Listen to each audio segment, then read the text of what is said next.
Okay, today we're going to talk about updating your WordPress software. After you log in, go to the Updates page. If you need to update your WordPress software, you'd see it right there.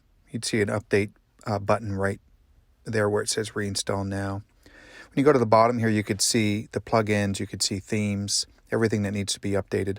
I'd update a theme next, and just click on it and hit Update Themes. Takes a moment. And there you go. And click on Return to WordPress Updates page. And now you can update the plugins.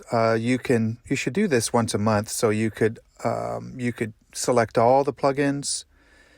You can select one or two if you like, and then click Update Plugins. So you can select all and just hit Update Plugins. You can do one or two if you'd like. You can just do one and then click Update.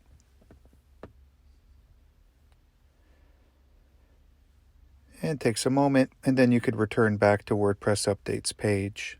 Now, the reason that I'm giving you a few different options is because sometimes the plugins can create a conflict. So if you update all of them and something's going wrong on the website, you may not know which plugin's causing a problem. So you could do it one at a time. And I'd recommend opening a second tab on your browser so you can just refresh the page after you update each plugin.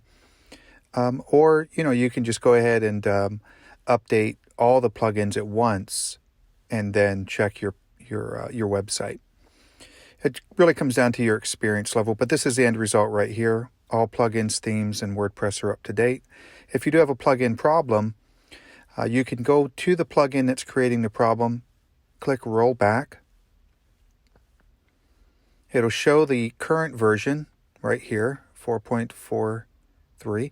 You can click on 4.42 and roll back. It'll take you back to the previous version. And that's pretty much it. Now everything's up to date.